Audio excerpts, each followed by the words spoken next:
पटना का ऐतिहासिक मैदान सदाकत आश्रम 85 साल बाद कांग्रेस वर्किंग कमेटी की बैठक होती है।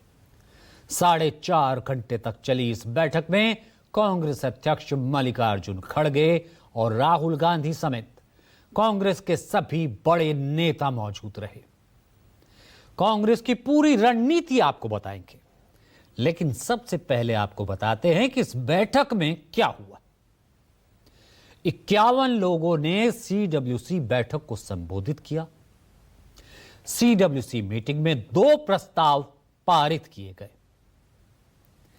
एक राजनीतिक प्रस्ताव, दूसरा बिहार की जनता से अपील करने का प्रस्ताव कि अति पिछड़ा न्याय संकल्प पारित कर दिया गया। बेरोजगारी, किसान, बाढ़ पर एनडीए पर निशाना साधा गया। वोटर वेरिफिकेशन को लेकर चुनाव आयोग को घेरा गया। अंतर्राष्ट्रीय मुद्दों पर प्रधानमंत्री को फेल बताया गया। वोट चोरी का मुद्दा उठाया गया। कांग्रेस वर्किंग कमेटी सीडब्ल्यूसी की बैठक के बाद अति पिछड़ा न्याय संकल्प का आयोजन पटना के होटल चाणक्य में किया गया, जिसपे कांग्रेस अध्यक्ष खड़गे, राहुल गांधी, तेजस्वी यादव, मंगनी लाल मंडल, मुकेश सहनी और लेफ्ट के सभी नेता मौजूद थे।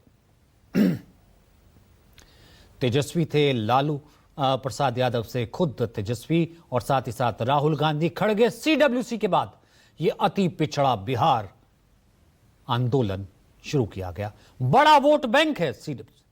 कांग्रेस इसी वोट बैंक के जरिए अपनी खोई जमीन तलाशने की कोशिश में लगी है। इसीलिए अति पिछड़ा न्याय संकल्प कार्यक्रम पटना में आयोजित किया गया।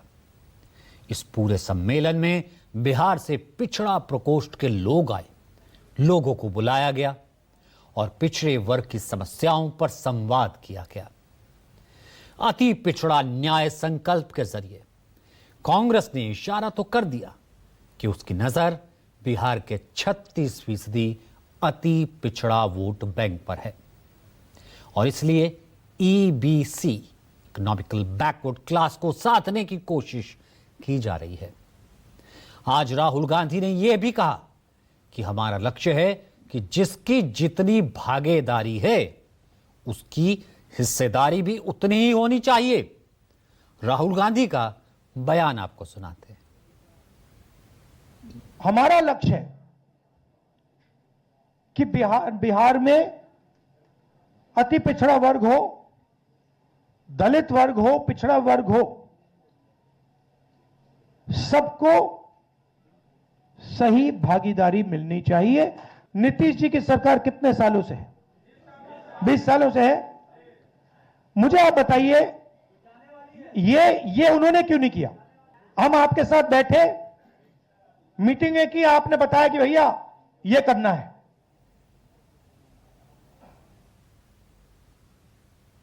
अब इस बैठक का अहमियत अंदाजा इससे लगाया जा सकता है कि कांग्रेस अध्यक्ष मल्लिकार्जुन खड़गे भी पहुंचे थे।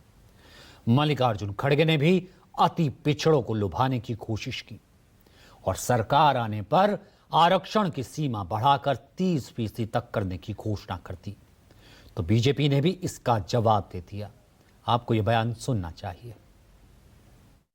जब हमारी सरकार आएगी, जल्दी आने वाली है, तो उस वक्त ये सारे चीज ध्यान में रख के हम एक एक करने जा रहे हैं।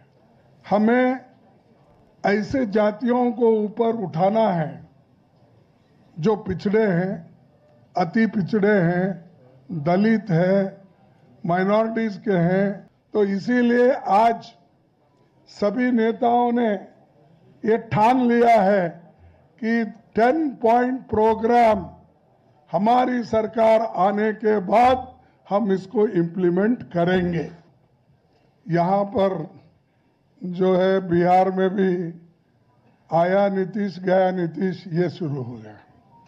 तो इसीलिए अब एक बार गया तो उसको जाने दो। ये जो कास्ट सेंसस की बात हो रही है, कास्ट सेंसस नरेंद्र मोदी जी ने इसे स्थापित किया है, नरेंद्र मोदी जी ने डिक्लेयर किया है। हमारे देश के OBC prime minister Narendra Modi ji ने कास्ट सेंसस होगा इसका कुछ दिनों पहले ऐलान भी किया, पार्लियामेंट में यह घोषित हुआ। आज राहुल गांधी जी ने कहा कि हम सरकार में यदि आएंगे तो जो गवर्नमेंट कॉन्ट्रैक्ट्स है उसमें हम रिजर्वेशन देंगे ओबीसी को, ईबीसी को।